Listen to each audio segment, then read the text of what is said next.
ना, ये वो लोग हैं, ये उनके पूर्वज हैं जिन्होंने माता सावित्रीबाई फुले के ऊपर कीचड़ फेंका, पत्थर फेंके, गोबर फेंका। ये वही उन्हीं के ही पूर्वज है ये लोग, जो आज माननीय जस्टिस साहब के ऊपर जिन्होंने ये जूता चलाने का काम किया है। इसकी भावनाएं आहत हो गई। उन्होंने एक ही बयान तो दिया था कि अपने भगवान से बोलो, वो अपने आप सर जोड़ लेंगे। अरे तुम्हारे भगवान ने तो गणेश का भी सर जोड़ा था ना, एक हाथी का सर लगा दिया था। हमारे पीछे ही खड़े हैं हाथी भी। अरे इन्हीं का ही एक का सर काट के वहां पर लगा लो ना। और वो तब कहाँ गए थे जब 300 साल मुगलों ने इन्हें पीटा, 190 साल के करीब अंग्रेजों ने इन्हें पीटा, तकरीबन 500 साल ये गुलाम रहे। तब ना तो इनका वो सुदर्शन चक्र चला, ना इनका ब्रह्मास्त्र चला। तब तो ये गुलामी में ही रहे, उनकी सेवाएं की इन्होंने, तब इनके कोई शस्त्र नहीं निकले। तो वो साला तू तड़ाक के लायक है, उसको गाली भी देनी चाहिए। वो हमारे जज साहब पर जूता चलाने की बात करता है, ऐसे कार्य करेगा वो?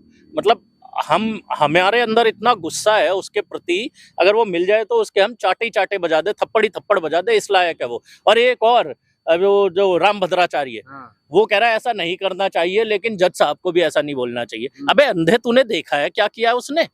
तेरे को आंखों से दिखता नहीं, तू 2 साल का विकसित, 2 साल की उम्र में तेरे को चेचक की बीमारी के चलते तेरी आंखों की रोशनी चली गई थी। तू ऐसी बातें कर रहा है, तू साफ बोलना वो गलत है। संवैधानिक सबसे बड़ा जो पद है, सुप्रीम कोर्ट ऑफ इंडिया के चीफ जस्टिस, उनके ऊपर यह काम किया गया है। साफ साफ बोलना गलत किया गया है और ऐसा नहीं करना चाहिए। और उसके खिलाफ जो सजा मुकर्रर होनी चाहिए कानून के माध्यम से, वो मिलनी चाहिए। बोलो साफ साफ। अब कहाँ गए वो आरएसएस के, विश्व हिंदू परिषद के और बजरंग दल के? अब कहाँ गए वो? हर बार वो हिंदू हिंदू हिंदू हिंदू सम्राट करते हैं और हिंदू बचाओ आंदोलन चलाते हैं। ये क्या जज साहब हिंदू नहीं है? कैसा माहौल तैयार करना चाह रहे हैं आगे? हम भी, मतलब ये हमें भी ये शिक्षा दे रहे हैं ये सवर्णवादी लोग कि आपको भी अपना अधिकार चाहिए तो आप भी जूता चलाओ। फिर तो हम भी इनके ऊपर जूता चलाएंगे। फिर हम इनके जो जितने भी ये कथावाचक और फथावाचक ये बने डोलते हैं, राम भद्राचार्य, शाम भद्राचार्य और ये पता नहीं कौन कौन, फिर हम भी इनके तरफ ऐसे ही कार्य करेंगे।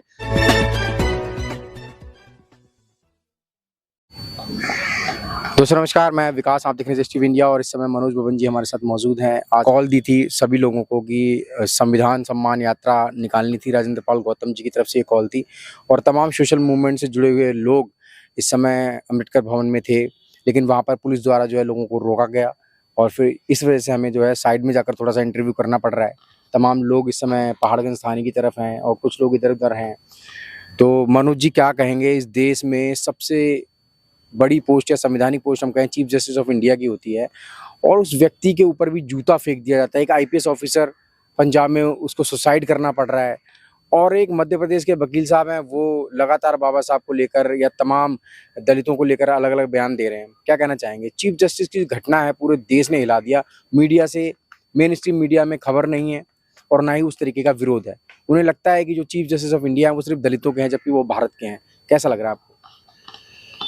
ये बहुत ही शर्मनाक है, निंदनीय है। लेकिन मैं अपने लोगों को एक बात जरूर कहना चाहूँगा, जितने भी SC ST OBC मूल निवासी जितने भी साथी है, एक ही बात मैं इनसे कहना चाहूँगा कि सबकी पगड़ी को हवा में उछाला जाए।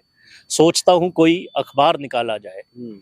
पीके जो मस्त है उनसे तो कोई खौफ नहीं, लेकिन जो पीके होश में है उनको संभाला जाए, क्योंकि इतनी बड़ी ये घटना है, इतना निंदनीय ये कृत्य किया गया है उस व्यक्ति द्वारा जिसने chief justice of India BR Gavai साहब के ऊपर जूता फेंकने की कोशिश की है। वहां तक पहुंचा नहीं, लेकिन जिसने भी ये कोशिश की है उसके ऊपर 499 और 500 के तहत उसको सजा होनी चाहिए। ये IPC एक्ट है, इसके तहत IPC की धारा के तहत उसको जो सजा मिलनी चाहिए वो होनी चाहिए। हालांकि जज साहब ने इसको बहुत हल्के में लिया, उन्होंने सोचा नहीं, लेकिन हमारे लोगों को ये सोचना पड़ेगा और हमारे लोग इस पर अपनी राय खुलकर रखें। क्योंकि ये जो कह रहा है ना कि मैं भी दलित हूँ और मैं सर्टिफिकेट नहीं दिखा सकता, तो ये वो दलित है, ये उस तरह के दलित है जिन्होंने नकली सर्टिफिकेट बना बना के हमसे जो इन्होंने हमारा जो हक छीना है, ये वो लोग हैं, ये उनके पूर्वज है जिन्होंने माता सावित्रीबाई फुले के ऊपर कीचड़ फेंका, पत्थर फेंके, गोबर फेंका। ये वही उन्हीं के ही पूर्वज है ये लोग, जो आज माननीय जस्टिस साहब के ऊपर जिन्होंने ये जूता चलाने का काम किया है। तो इनको तो कड़ी से कड़ी सजा मिलनी चाहिए। और अपने लोगों को भी मैं ये कहना चाहूंगा कि ऐसा कुछ भी होता है, इस पर खुल के बोलना चाहिए, खुलकर सामने आना चाहिए। ये इसकी भावनाएं आहत हो गई। उन्होंने एक ही बयान तो दिया था कि अपने भगवान से बोलो, वो अपने आप सर जोड़ लेंगे। अरे तुम्हारे भगवान ने तो गणेश का भी सर जोड़ा था ना, एक हाथी का सर लगा दिया था, हमारे पीछे ही खड़े हैं हाथी भी। अरे इन्हीं का ही एक का सर काट के वहां पर लगा लो ना। और फिर कहाँ है तुम्हारे वो सर? अगर किसी ने तोड़ा था तो वो सर कहाँ गया? कहीं तो होगा वो सर, उसी सर को लगा लो। नहीं तो तुम्हें अब संविधान के तहत क्यों आना पड़ रहा है? क्योंकि ये देश संविधान से चलेगा। अब संविधान के तहत ये कोर्ट में आ रहे हैं, कोर्ट में आके ये चाहते हैं कि जज इस पे फैसला दे, वो सर वापस लगाना चाहिए विष्णु का। अरे जब ये कहाँ थे? ये विष्णु और ब्रह्मा और महेश, इन्होंने हमारी उत्पत्ति की। ऐसा ही इनके धर्म ग्रंथ कहते हैं कि इन्होंने हमारी उत्पत्ति की। ब्रह्मा के मुंह से ब्राह्मण हुआ, छाती से क्षत्रिय हुआ, पेट से वैश्य हुआ और पैरों से शूद्र हुए।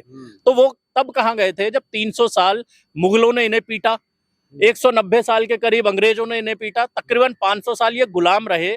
तब ना तो इनका वो सुदर्शन चक्र चला, ना इनका ब्रह्मास्त्र चला। तब तो ये गुलामी में ही रहे, उनकी सेवाएं की इन्होंने, तब इनके कोई शस्त्र नहीं निकले। तो आज एक ये जरा सी बात पे कैसे इनको ये दिल पे लग गई इनके, और ये माननीय जज के ऊपर जूता चला रहे। किसी और जज पे आज तक के इतिहास में कभी ऐसा काम हुआ हो तो आप बता दीजिए, क्योंकि एक दलित जज थे, इसीलिए इनके ऊपर ये ऐसा किया गया है। अगर ये कोई सवर्ण जाति के, उच्च जाति का जज होता तो ये ऐसा कभी नहीं होता, चाहे वो कुछ भी बोल ले। और ऐसी बातें बोली गई है कोर्ट में, इन्हें हर जगह बोली गई है, कई बार बोली गई है, लेकिन कभी ऐसा कोई घिनौना अपराध नहीं किया गया। इस पे तो 2 साल की सजा का प्रावधान है और जुर्माने का भी प्रावधान है। उनको तो जमानत मिल गई ना सर? जमानत मिली है, मैं मान रहा हूँ उस बात को। वो भी एक संविधान के माध्यम से ही उन्हें जमानत मिली है, उन्हें नहीं उसे। वो साला तू तड़ाक के लायक है, उसको गाली भी देनी चाहिए। वो हमारे जज साहब पर जूता चलाने की बात करता है, ऐसे कार्य करेगा वो? मतलब हमारे अंदर इतना गुस्सा है उसके प्रति, अगर वो मिल जाए तो उसके हम चाटे चाटे बजा दे, थप्पड़ी थप्पड़ बजा दे, इस लायक है वो। और एक और वो जो राम भद्राचार्य, वो कह रहा है ऐसा नहीं करना चाहिए, लेकिन जज साहब को भी ऐसा नहीं बोलना चाहिए। अबे अंधे, तूने देखा है क्या किया उसने? तेरे को आंखों से दिखता नहीं, तू 2 साल का विकसित, 2 साल की उम्र में तेरे को चेचक की बीमारी के चलते तेरी आंखों की रोशनी चली गई थी, तू ऐसी बातें कर रहा है? तू साफ बोलना वो गलत है। संवैधानिक सबसे बड़ा जो पद है, सुप्रीम कोर्ट ऑफ इंडिया के चीफ जस्टिस, उनके ऊपर यह काम किया गया है। साफ साफ बोलना गलत किया गया है और ऐसा नहीं करना चाहिए, और उसके खिलाफ जो सजा मुकर्रर होनी चाहिए कानून के माध्यम से, वो मिलनी चाहिए। बोलो साफ साफ। अब कहाँ गए वो आरएसएस के, विश्व हिंदू परिषद के और बजरंग दल के? अब कहाँ गए वो? हर बार वो हिंदू हिंदू हिंदू हिंदू सम्राट करते हैं और हिंदू बचाओ आंदोलन चलाते हैं। ये क्या जज साहब हिंदू नहीं है? लग रहा है जो जूता फेंका गवई साहब, लग रहा है मुस्लिम है। मुस्लिम नहीं, वो तो पक्के हिंदू है भैया। ऐसे ही थोड़ी ना जज बने हैं, बहुत पढ़ाई लिखाई की है, इनके हिसाब से तो हिंदू है। अब वो हिंदू है तो फिर ये क्यों नहीं प्रदर्शन कर रहे? क्यों सिर्फ दलित समुदाय के लोगों को प्रदर्शन कर रहे हैं? क्यों ओबीसी समुदाय के लोगों को प्रदर्शन करना पड़ रहा है? आज जो वहां पर हो रहा है अम्बेडकर भवन पे, 11 तारीख आज की है, आज वहां पर धरना प्रदर्शन था और वहां से एक शांतिपूर्वक हमें मार्च करना था पार्लियामेंट स्ट्रीट तक।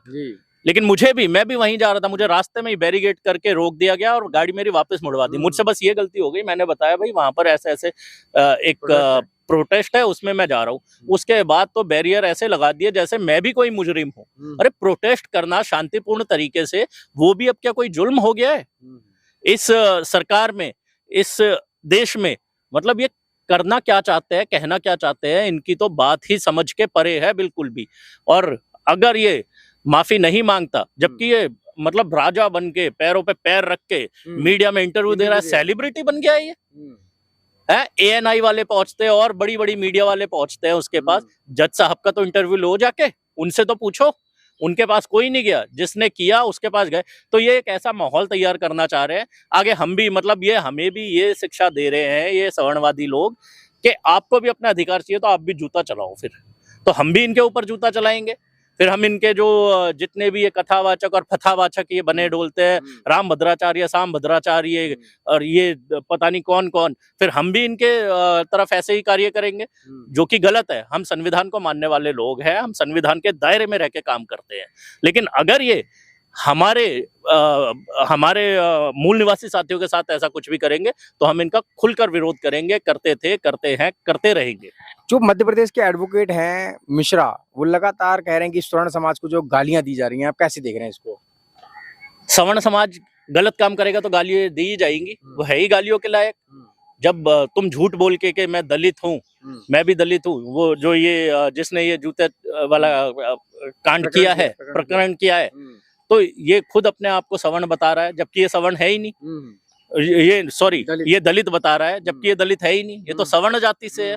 अगर दलित होता तो ये जूता सरकार पर भी चलाता। जब बहन मनीषा वाल्मीकि के ऊपर जो सरकार ने ये दुराचार किया था, सरकार ने ही आधी रात को उसको पेट्रोल डालकर आग जलाई थी बॉडी को, जबकि हिंदू धर्म के हिसाब से ये नहीं होता। तब इसका आत्मशक्ति जो इसका जब इसकी आत्मा नहीं खोली, तब इसकी आत्मा ने कोई जवाब नहीं दिया। आज भगवान पे कुछ टिप्पणी, और टिप्पणी भी कोई गलत थोड़ी ना की है, उन्होंने सही टिप्पणी की है, ये जायज है, ये तो मतलब कहीं से भी गलत नहीं है। लेकिन जब बहन मनीषा वाल्मीकि के साथ होता है, या अभी रायबरेली में हरिओम वाल्मीकि को सरेआम मार दिया जाता है पीट पीट के, उस पर भी इसकी आत्मा में दर्द नहीं होता, तब भी इसको कोई गुस्सा नहीं आता। तो ये किस बात का दलित है, कैसा दलित है ये, जो इसकी जब किसी दलित चीफ जस्टिस पे जूता चलाना हो, भगवान के ऊपर बात आए, तो ये चल देंगे ऐसे कार्य करने के लिए। लेकिन चारों तरफ देखा जाए तो दलित उत्पीड़न लगातार हो रहा है, एट्रोसिटीज के जो आंकड़े हैं वो बढ़ते जा रहे हैं। आईपीएस ऑफिसर जिनकी वाइफ आईएएस हैं और जिनके रिश्तेदार एमएलए हैं और जो तमाम लोग हैं वो इंजीनियर, बड़ी फैमिली से, तो सर वो सुसाइड कर लेते हैं। अभी जो मामला नया आया है, मैं बता तो रहा हूँ आपको, जुल्म इतना ज्यादा बढ़ गया है। ये जो सवर्णवादी लोग, जो मनुवादी लोग हैं, मैं सबको एक जैसा नहीं समझता, सारे सवर्ण जाति के एक जैसे नहीं होते, लेकिन जो मनुवादी लोग हैं, जिनके अंदर मनु के विचार दौड़ते हैं, वो लोग ऐसा ही करते हैं। इसीलिए ये भी एक दलित थे, जो अभी आईपीएस ऑफिसर ने जिस आत्महत्या की है, लिख के गए हैं, वो अपने सुसाइड नोट में भी उन्होंने लिखा है उनके ऊपर क्या क्या अत्याचार हुए। तो जो ऊपर लोग बैठे हैं उनको ये बर्दाश्त ही नहीं होता। अभी चीफ जस्टिस ऑफ इंडिया वो बने, उनसे बर्दाश्त नहीं हो रहा था। बहुत साल की कुंठा, बहुत महीनों की कुंठा थी उनके अंदर कि ये ऐसा चीफ जस्टिस क्यों बनाया जा रहा है जो दलित जाति से है, उसको तो ये उठने ही नहीं देना चाहते। अब जब वो बन गए तो इनके मन में अंदर ही अंदर ज्वाला तो जली रही थी, तो उनको एक बहाना चाहिए था, जबकि ये कोई ऐसी कोई उन्होंने बात नहीं बोली, बहुत ही साधारण शब्दों में बात बोली है, तो उनके ऊपर इसने जूता चला दिया। तो ऐसे विकृत मानसिकता के लोगों को तो मतलब मजबूत से मजबूत सजा होनी चाहिए। और मैं तो माननीय न्यायाधीश जो हैं हमारे BR गवई साहब, उनसे मैं ये रिक्वेस्ट करता हूँ, मेरी प्रार्थना है कि ऐसे व्यक्ति को कठोर से कठोर सजा देनी चाहिए, जिससे कि समाज में ये एक मैसेज जाए कि जो भी गलत कार्य करेगा, जो भी संविधान के विरुद्ध जाएगा, उसको मतलब कठोर से कठोर सजा दी जाएगी। मैं अपने लोगों को यही मैसेज देना चाहूँगा कि शिक्षा की तरफ अग्रसर हों, शिक्षा पर ही ध्यान दें, क्योंकि दुनिया है, कुछ लोग दुनिया को गोल कहते हैं, कुछ लोग चपटी कहते हैं, लेकिन मैं कहूँगा ये दुनिया मतलबी है। ठीक है, ये दुनिया मतलबी है, याद रखिएगा। बस सर झुकाकर पढ़ाई करते रहिए। बाद में सर आपका इतना ऊंचा होना चाहिए, इतना ऊंचा होना चाहिए कि दुश्मन भी कहे कि ये इंसान मेरी जान पहचान का है। तो मेरा यही मैसेज है कि लुक से ज़्यादा बुक पर ध्यान दीजिए, इससे ज़्यादा मेरा और कोई मैसेज नहीं है। सभी जागरूक रहें, जगाते रहें अपने लोगों को, और ऐसे ही संविधान का पालन करते रहें, संविधान को पढ़ते रहें, लोकतंत्र पे चर्चा करते रहें, बाबा साहब को पढ़ते रहें। बहुत बहुत धन्यवाद। ये मनोज बबन जी थे। तमाम खबरों के लिए आप देखते रहे जस्ट टीवी इंडिया। और दोस्तों, आपको मनोज जी के विचार कैसे लगे, अपनी राय कमेंट में जरूर दें। धन्यवाद।